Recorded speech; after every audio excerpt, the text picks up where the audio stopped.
This is Larry Hodel, a realtor here in Southern California, bringing you another one of my YouTube videos. Try and get them out every week to you. It's something that might be important and that you'd like to know about real estate. Today, as usual, got my Hawaiian shirt on. I think this one's got a great multi-mast sailing ship on it, lots of flowers, and I try and wear a different shirt every single week when I record my videos.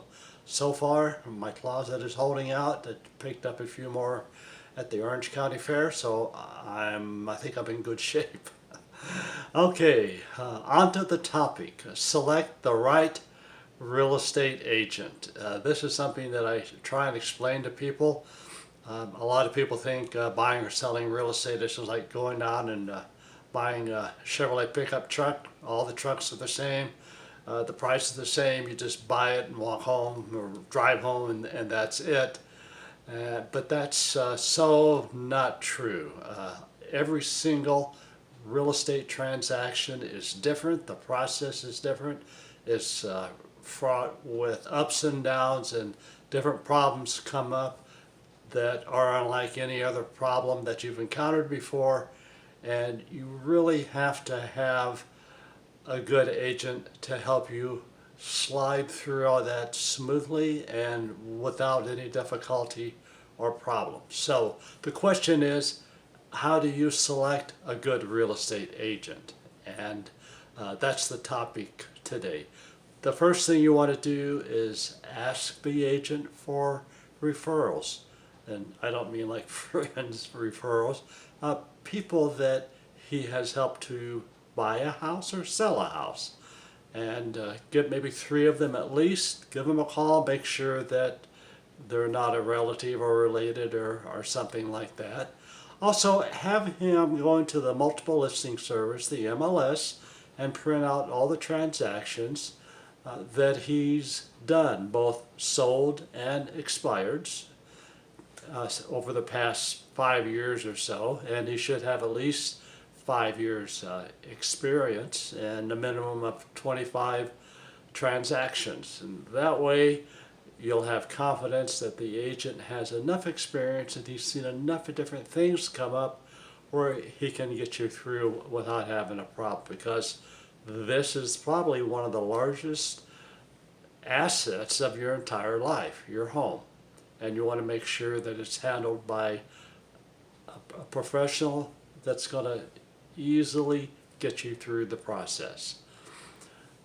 So we mentioned 5 years experience. When he gives you the list of all the listings that he's sold with the ones that he wasn't able to sell, you would like to see that 95% of the listings that he put on the market did sell.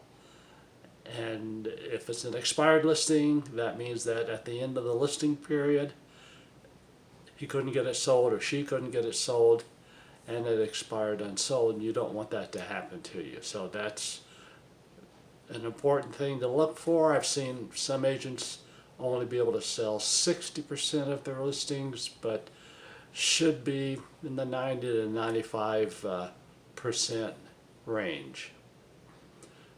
The agent doesn't have to be local in your zip code or in your city. A good agent can do a great comparison on houses to determine a fair market value for your house, or if you're a buyer, to determine fair market value so you don't pay more for the house than it's actually worth. In my particular case, I like to be within an hour drive of any listings that I take or with any buyers that I help as far as a search goes. I like to keep a 1 hour radius from my office, and that just makes things easier when it comes to showing properties, or if you're the listing agent, to be able to go by and check on the property once in a while to make sure the people that showed it earlier in the morning closed all the windows, locked all the doors, check on the grass a couple times a week to make sure all the sprinklers are working. Just those things that really make it a good thing to do. Another thing that's really important is for your agent to understand about the market absorption rate.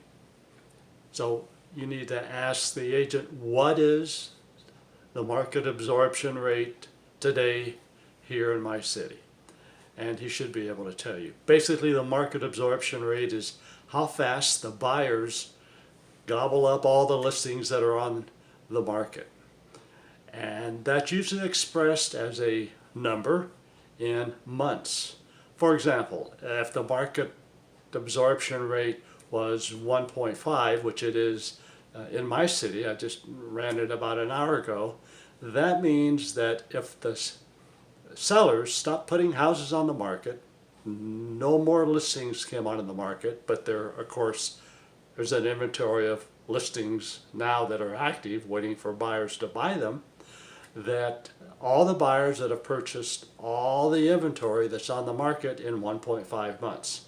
That's definitely a very, very strong seller's market, which is what we're in right now.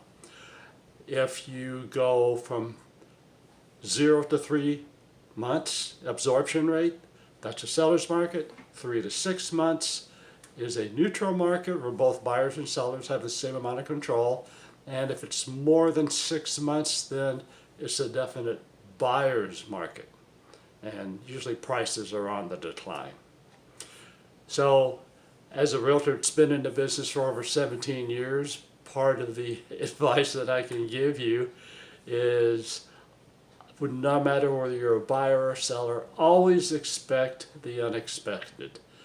Escrow usually will always take longer than you think it will, or than it's supposed to, and usually because the lender will do a last-minute check on the credit report of the buyer to make sure he hasn't purchased a pickup truck in the past 3 or 4 days, and that would throw his debt-to-income ratio off, things of that type. So that doesn't happen too often, but just be prepared. And escrows always take longer to close than they're supposed to. Appraisals may come in low. If you're the buyer, that's not a bad thing. If you're the seller, it's definitely a bad thing if it lists your house and have the appraisal come in lower than the purchase agreement. If you're a buyer, never give up, because eventually, even though there seem to be always multiple offers, a good agent will be able to find the perfect home for you and your family.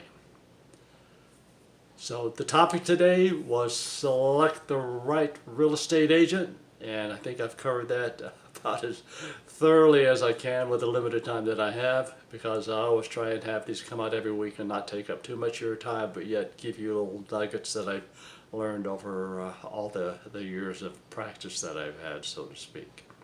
Anyway, thanks for watching. If you could hit the like button, that would be great. Also hit the subscribe button so you can keep up to date with every week, come out with these short salient videos, and have a great week.